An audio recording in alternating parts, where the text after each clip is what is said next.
So in today's video lecture, we're going to talk about Chapter 11, the Presidency. Again, I've broken it into two parts, and I'm ready to get started.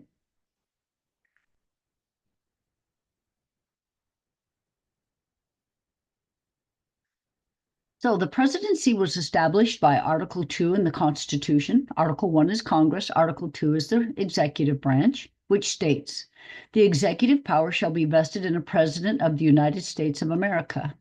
The framers actually rejected proposals for a multi-person executive. Actually, there was a suggestion that they could have like 3 to 5 people. So once it went through Congress, then it would go through an executive type of a cabinet or group that was rejected. That only one person should hold the office of the presidency to allow for energy. That was Alexander Hamilton talking about energy in the executive in the Federalist Papers.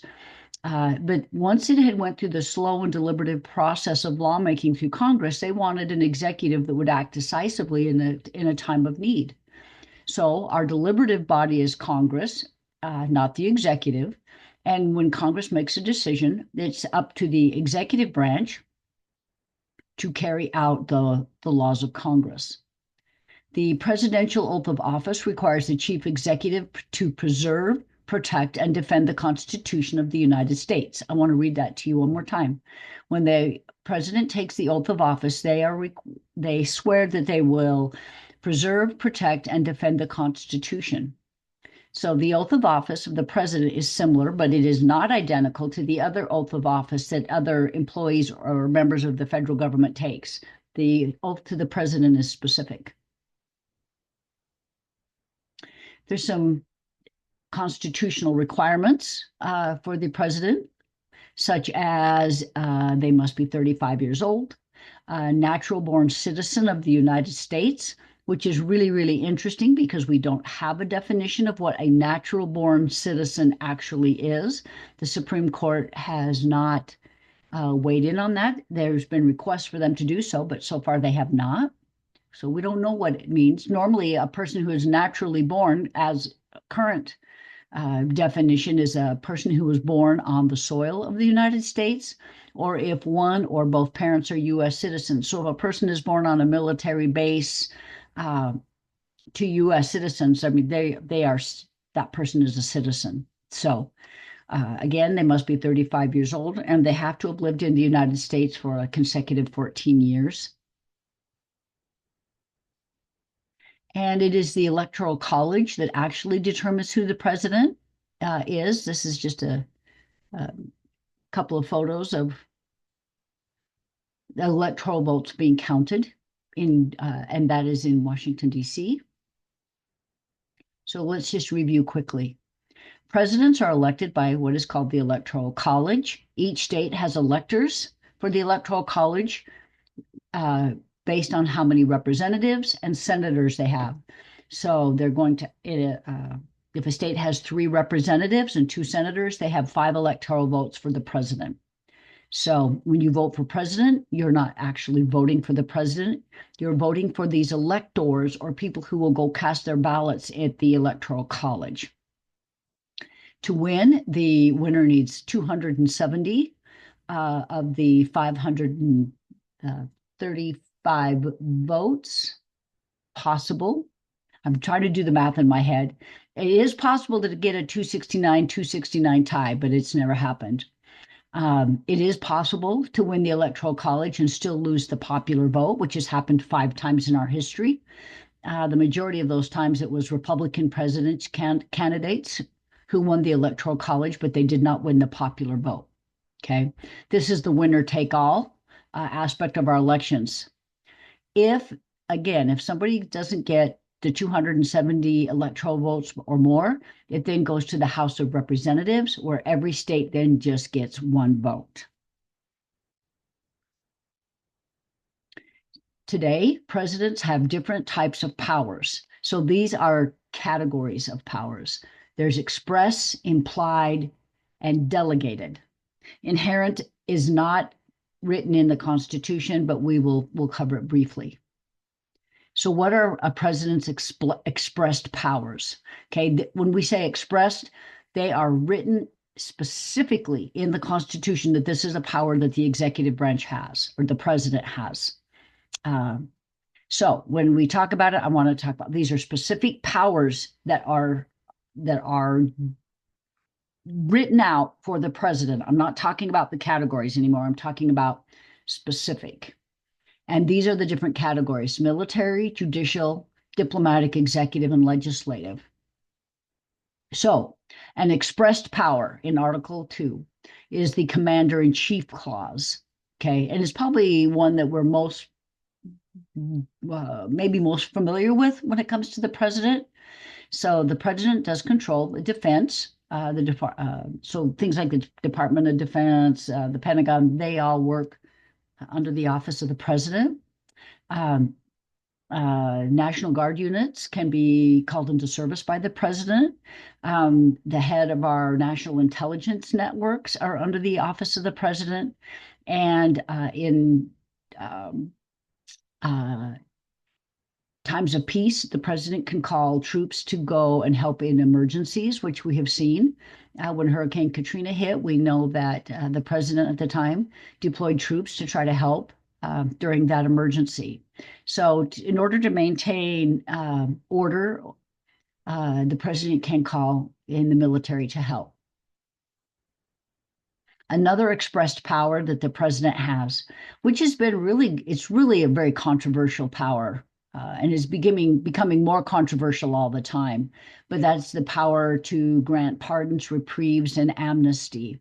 So since we're talking about presidents, President Ford pardoned President Nixon at the end of the Civil War after President Lincoln was shot.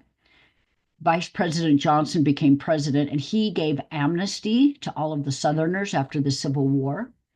Recently, we heard about President Biden pardoning some family members, and then we know that President Trump pardoned the January 6th individuals. And I don't know if it's mentioned in your textbook, but President Carter granted amnesty to the people who had left the United States to avoid the Vietnam War. So, there's been a wide use, and I would suggest it's controversial, but it's a way that they can check the power of the courts. Okay. Another power of the courts that the president has is the president nominates, so selects people to serve as federal judges. The most well-known would be members of the Supreme Court, but they also recommend for all federal judgeships comes out of the executive branch. So this is another category. This is under the diplomatic category. So this is a power that the president would have under that category. And it's important for you to know the difference between what's a category and then what is a power or something they can do under that category, which will make more sense to you when you look at this week's assignments. But an express power is to make treaties but they do that not alone, but they do that through the advice and consent of the Senate. So the president doesn't make a treaty on their own. So the Senate gets to approve any treaty that the president enters into. Okay. They have diplomatic powers. So they meet and greet foreign leaders, foreign diplomats. They frequently do kind of like a red carpet event. It's a very formal event, and that is a power that's actually written in the Constitution. When they recognize other countries, they're recognizing or acknowledging that country as a legitimate country. So that is a power that the president has. Executive agreements falls under an implied power. In my mind, they're kind of an end around on the ability to make a treaty. But an executive agreement is an agreement that the president makes with another country. It's often viewed similar to a treaty, but it does not have the advice and consent of the Senate. Another express power is to appoint and supervise executive officers. Okay, so high-level ambassador or ambassadors or high-level executive positions. We talked about federal judges, cabinet positions. These are all part of the express powers of the president. There is this is this is an implied power. I'm not sure why I have it under expressed, but executive privilege not found in the Constitution. There's something that the Supreme Court has said that a president has. Okay. So it should not be under express powers. I'm just going to say that. But this idea that confidential communications between the president and their close advisors should not be revealed without the consent of the president. The exception if these communications were used to further a crime, but there really was no stated executive privilege. I believe it was under President Eisenhower that decision was made, and it was kind of a foreign or a national security issue at the time. Uh, Express power. Would be in the legislative type of category. Presidents, as stated in the Constitution, need to give a State of the Union. What's the state of the country? And a budget request or their budget goals, and they do that to Congress because Congress controls the purse. So they need to go to Congress and say, this is how we'd like to see you budget the money. He also or she also has the power to veto uh, acts, congressional acts. Again, Congress can, with a two-thirds vote, override that veto. Let's talk about the pocket veto. When the president does not sign legislation within 10 days of the end of a session, it is the same as just not a veto, a regular veto. So they can just stamp it or veto it or just refuse to sign. And if they don't do anything within the last 10 days, that's also considered a veto. You do need to know the difference between a regular veto and a pocket veto. This is in your book. This figure, it's in chapter 11, is a nice diagram of how the veto process works. And again, I would suggest that you know the difference between these vetoes and where this is at in your book. Okay, so implied power. Similar to the necessary and proper clause, this is the power that presidents claim to actually carry out their duties. So you have executive orders, which again have become really hot button issues. It's a rule or regulation issued by the president that has the effect and status of legislation, although it's not congressionally created legislation. Most executive orders in the past have been for the reorganization or the structure of a procedure of something that the executive branch is in control of.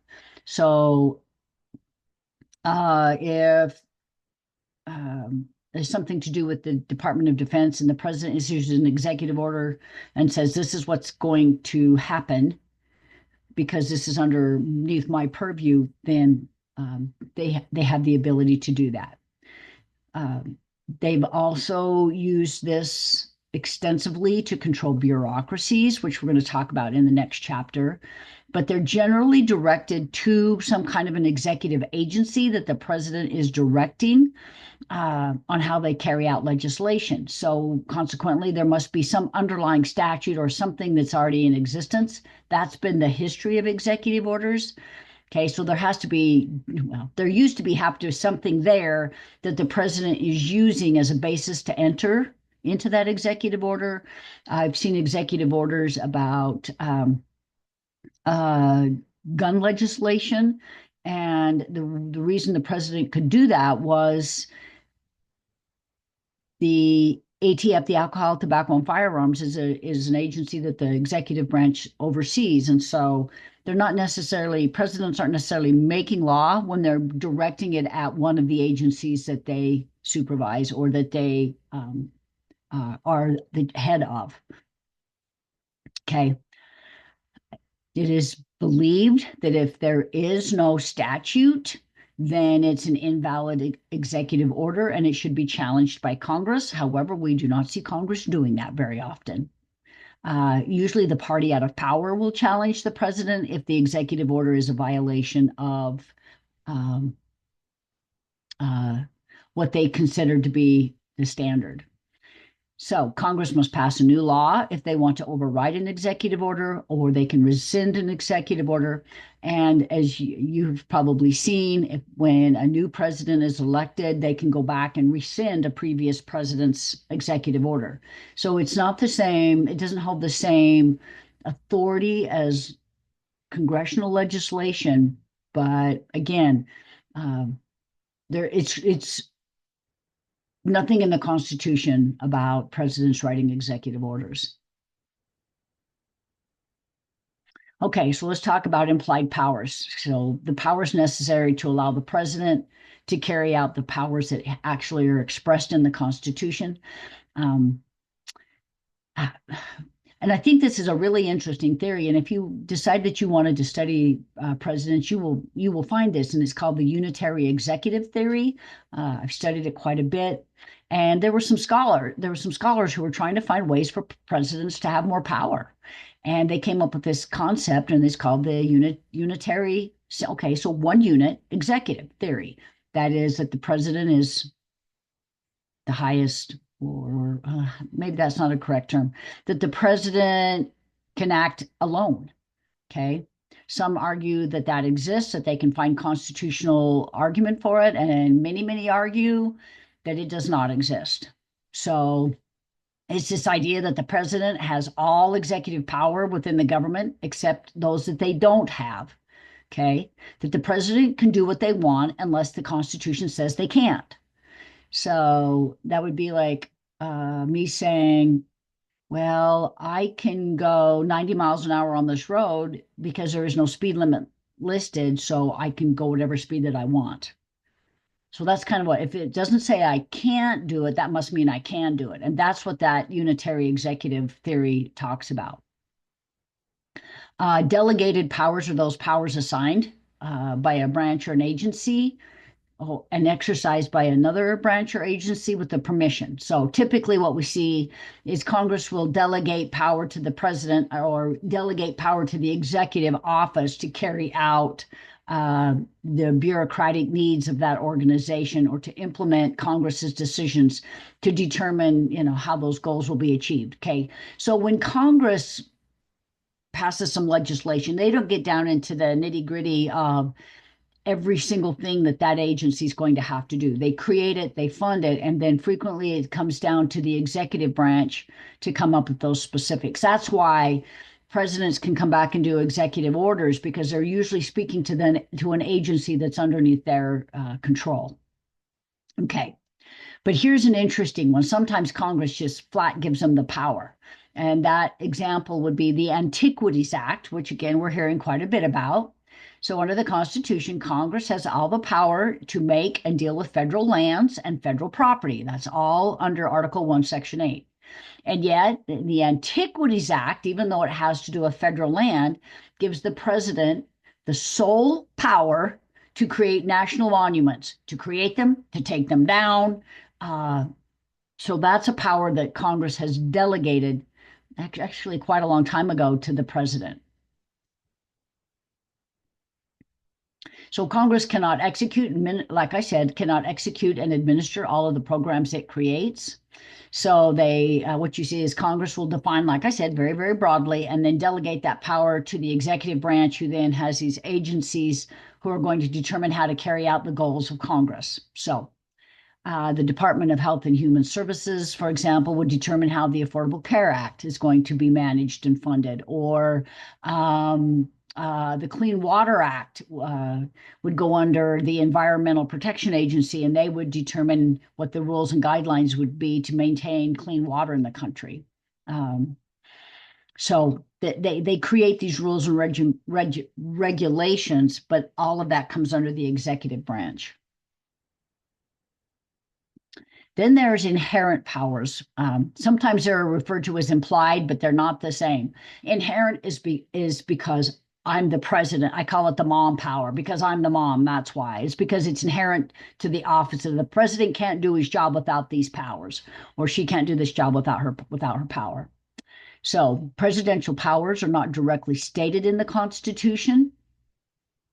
but are inferred, stemming from the right of duties and obligations of the presidency. Inherent powers typically are seen during times of war, okay, or national emergencies. Congress has the power to declare war, as we know, Article 1, Section 8 again, but the president can send troops without congressional approval. And Congress has tried to make it so presidents can't do that. They passed the War Powers Resolution Act in 1973 when President Nixon was in office and the Vietnam War was still going on, and they wanted to limit what President Nixon was doing, but just uh, that has been completely ignored by presidents. I don't know that presidents have paid much attention to that. They have found a way to get around it completely. They also came back and said that if the president sends troops, they'll give them 60 days, and then Congress has to get involved. And basically, again, presidents have just ignored it. Okay, they say we're commander in chief, we're going to do whatever we want with the troops. And so they've basically ignored Congress on that. So this is the end of our first section, and we'll get started on section 2.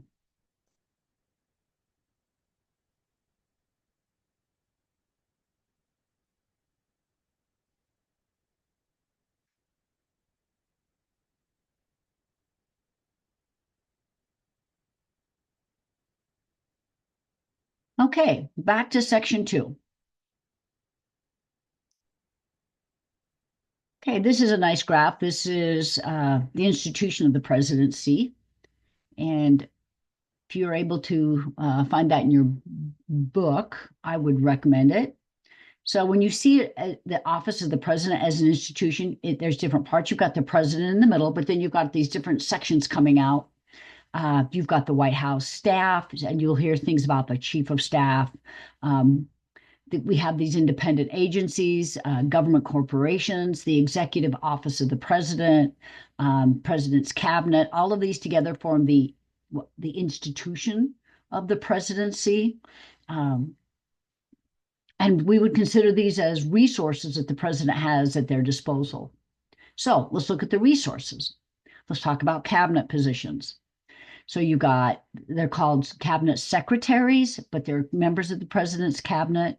There are 15 major departments. They're all under the office of the president. They have no constitutional status. There's nowhere in the Constitution that says that these positions would exist, but they are generally on the advice and consent of the Senate. They don't make decisions as a group. They're not like a voting or decision-making body like Congress. They generally have never worked with each other before. They just come together under this new position to help the president with their areas of expertise. There's an intercabinet, which includes like National Security Council, and some of these people have a pretty strong influence on what happens and the decisions that the president makes. Advisors. So the White House staff is analysts, and they are given a title like a special assistant to the president, for example. They inform the president about policies, political implications of what they're doing or what they're considering of doing. They are usually appointed by the president, but the Senate does not have to approve them. They sometimes call these the kitchen cabinet, which is an informal group of people who take turns or work with the president. It tends to be a very small group of people. I haven't heard the term kitchen cabinet used in quite a while. So you've got the EOP, the Executive Office of the President, as another resource. It was created in 1939 when FDR was elected. It's a group of permanent agencies that do specific tasks for the president. Okay, so there's we frequently just call it the OMB, which must approve every proposal from an executive agency that requires spending. So they say this is what it's going to cost. This is what the expense would be. These are often numbers that they share with Congress and the public. The National Security Council, which is made up of the president, the vice president, cabinet secretaries, the defense leaders, and others that would be experts in that area. You get your Council of Economic Advisors, and a lot of these experts in their fields. Oh, the vice president. I really, there's really only two jobs that the vice president has. I would say the one that was in the original Constitution is number two. They're considered the president over the Senate, which is rarely needed. But the 25th Amendment, which is secession. So, in the event the president dies, is incapacitated, can't perform the abilities of the president, the vice president will step up and fill that position. Okay. And again, constitutionally, they are who breaks a tie in the Senate, because this is what the framers understood. If you're going to have two senators per state, you have a really good chance of a tie. So we have 100 senators right now. If it's a 50-50 split, then you've got to have a tiebreaker. That's really the constitutional requirement until the 25th Amendment. That was it. Frequently, the value is if the president thinks that they want to win that state, they'll pick somebody from that state, from a state that they think will bring them more electoral votes. Okay. So they help them win elections, and they can help them as a management resource. They can have them do some of the dignitary work. Um, you see them do some ambassador type work and go meet with other countries or other organizations. But again, it was the 25th Amendment that determined that up until the 25th Amendment, we didn't really have a clear succession pattern if something happened to the president. Sometimes, so for example, when President Reagan was shot, the vice president served while he was in surgery and unable to do his duties. Then the 25th Amendment kicks in, and you've got somebody who's actually running the country. So, other resources, the president's own political party, okay, and they depend on their members of their political party in Congress to help them implement their specific agenda. Because again, presidents don't make law, but they depend on their party members in Congress, in the Senate and the House, to carry out or create legislation that furthers their agenda. So if the president doesn't have control over both houses, it's much more difficult to get any legislation through. It's near impossible if both the House and the Senate are from the other party. But it's even possible, and we see this, that even when one party controls the House, the Senate, and the presidency, that the president doesn't always get their way. So they even struggle within their own party at times. Okay, so the first spouse. Um, it's generally ceremonial. They too will greet foreign dignitaries. They tend to decorate their house at Christmas. They visit other countries. They attend some ceremonies. We frequently see them at the Olympics, for example. We have some that are very active in policy issues. Laura Bush had been a librarian, for example, and she was a strong advocate for promoting reading. Others not very active. They just take a much more laid back or non-controversial role. The one first lady that I think really set the standard was Eleanor Roosevelt. She was one of the authors of the Universal Declaration of Human Rights after World War II, and she was extremely politically active.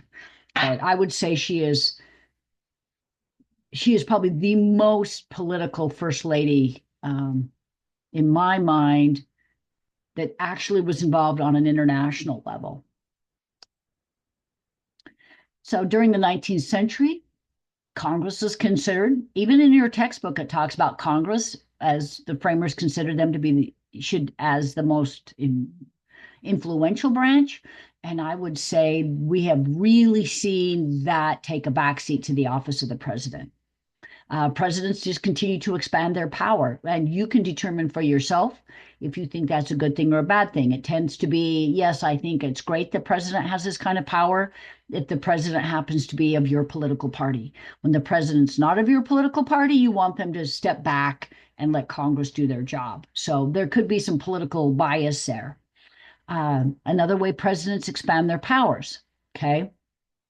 They use what we call the bully pulpit, okay, or going public.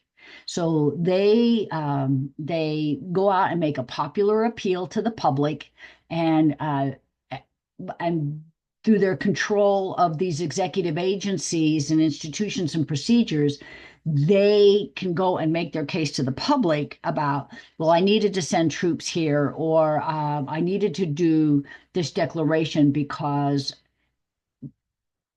the American people need me to do this. So they appeal to people's emotional side frequently to get their agenda enforced.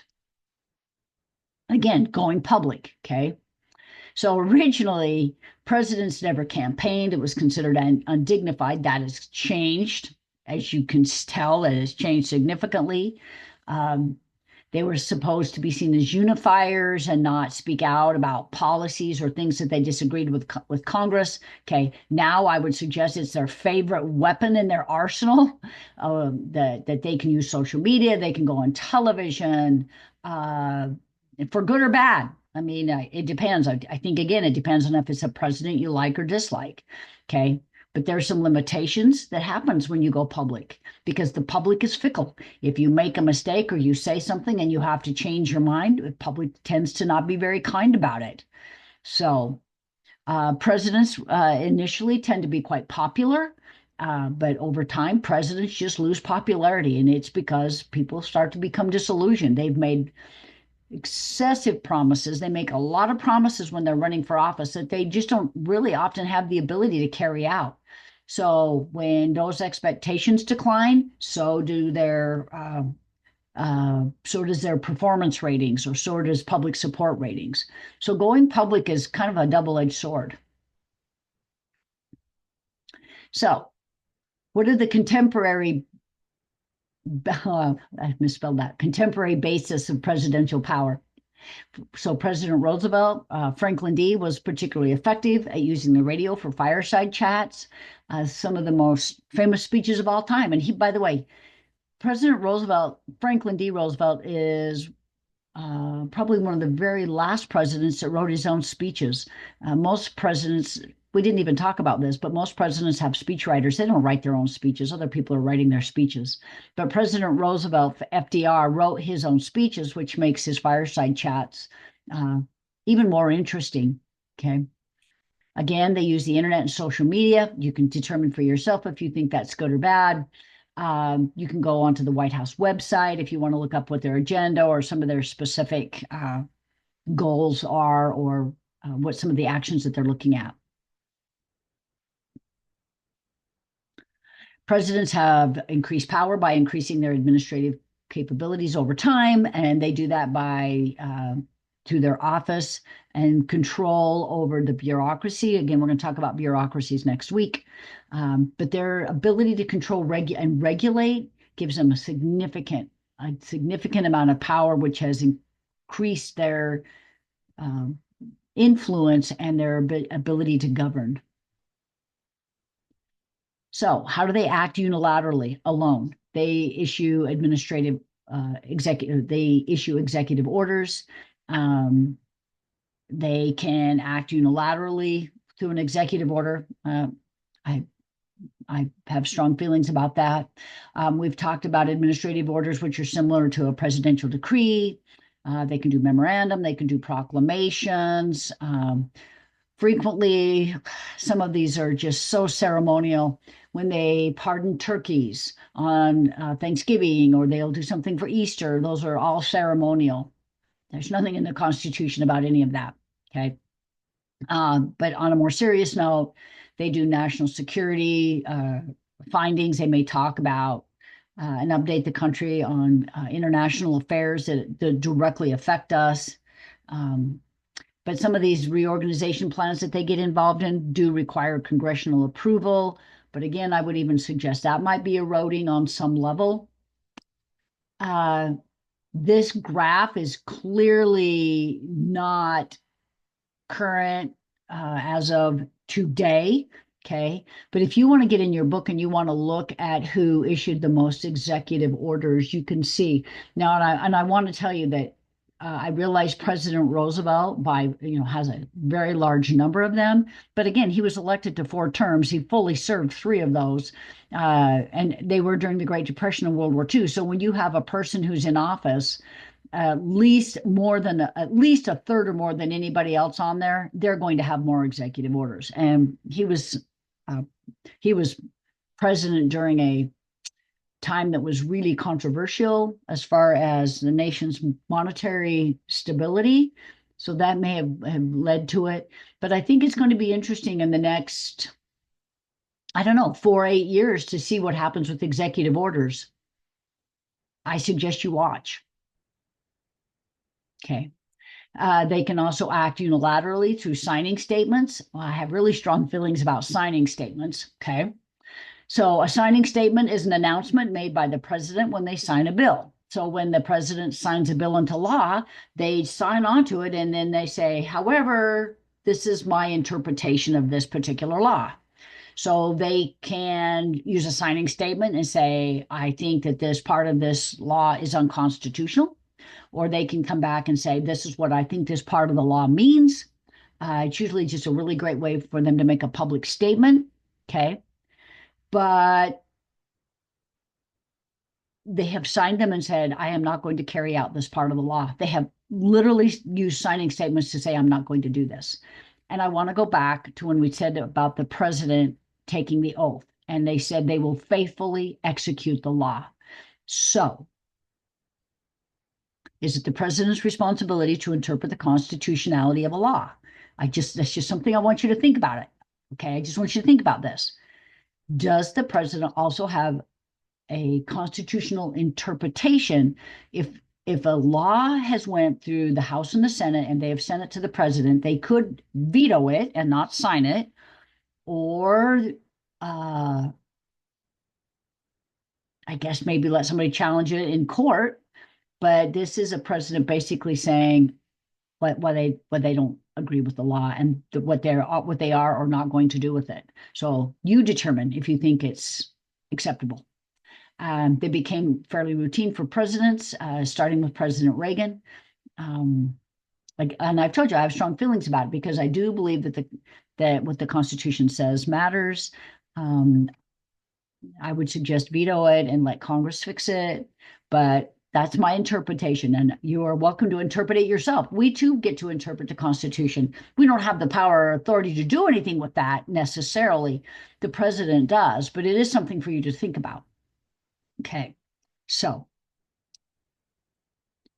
let's see. The president has a final instrument of direct governance. Okay, so if a president says, I'm not going to enforce it, the president doesn't enforce it. Okay, so they may completely refuse to implement or enforce a law, which is what's kind of gutsy about signing statements is they come right out and say they're not going to enforce it rather than just ignoring it. Okay, so again, I say when they take the oath, they say they will faithfully execute the law. Where does law come from? It comes from Congress. So it is controversial. It's a big deal for presidents to refuse to enforce a law or subvert a law. But remember, presidents, I am not saying any one president or any one political party does this. Okay. This is to be spread evenly between the parties. Okay. And again, presidents try to set up some sort of agency action, and then they do this with executive orders. A way to maybe kind of skirt around some of these issues with Congress. They say to Congress, I have the power to carry it out. You didn't give me the details, so I get to determine how that happens. And we've talked about the underlying law that the president can issue an order on how it's going to be enforced, and they do this all the time. They may say, we don't have the budget right now, or our emphasis under my administration is going to focus on this, and we're not going to focus on that, or this is our priority, this is not our priority. So it's controversial. Okay, it's really controversial to selectively enforce some things and not others. Okay, not prioritizing some things over others. At times, the Supreme Court steps in and gets involved in these fights between the president and Congress, and they tell the president, you need to enforce it. Okay, which is a really interesting question.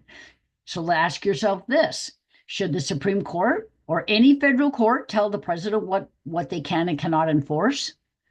Okay, so now you've got another branch of government telling the executive branch what they can and cannot do. So I don't know. So it's just very basic question for me. Um, does the judicial branch have the business telling the president what to do and how they should enforce the law? Is that part of checks and balances? Is that a check that the courts have on the president? So anyway, these are just some things for you to think about. This is our last slide. Okay. There are some limits on presidential power. I don't want to make this too complicated, but let's see, after President Roosevelt was elected to his fourth term, people said we did not sign on for a king, even if it's an elected king, and we have the 22nd, no, let's see, yeah, the 22nd Amendment. The 22nd Amendment, which says the president can be elected to 2 4-year terms. Okay. Now, I'm going to just try to really briefly explain it. A person can actually serve 10 years. And you're like, how can that be? If a person is vice president and the person that's president is no longer able to serve, let's say they die in office, the vice president can step up. And if it's just a little short of 2 years, they can finish that 2 years and then run for 2 of their own.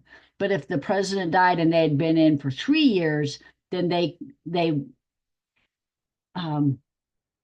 let's say they'd only been in for 1 year, then they do those 3 years and then they could have one more term. So it just kind of depends on what happens. But the maximum time they could serve would be right at 10 years. Okay. It's complicated. I wouldn't worry about it. It's never happened. What's even more interesting, though, is we have had a person who has been the president of the United States. And not only was he never elected to the presidency, he was never elected to the vice presidency. And that was President Ford, because when President Nixon was in office, his vice president, Spiro Agnew, resigned. Gerald Ford, who had been Speaker of the House, became the vice president. And then when President Nixon resigned, Gerald Ford, who had never been elected to any office of the president, became the president of the United States, which I think is even crazier. So that has happened. Okay. Let's see. Constitutional way, they can be impeached, which is they're impeached in the House and then convicted and removed from the Senate. If you remember last time, we've impeached 3: Johnson, Clinton, and Trump. None of them were removed by the Senate. Okay. In fact, only 1 vote in the Senate didn't get President Johnson removed after the Civil War. Congress controls the purse, so they can control the president's funding.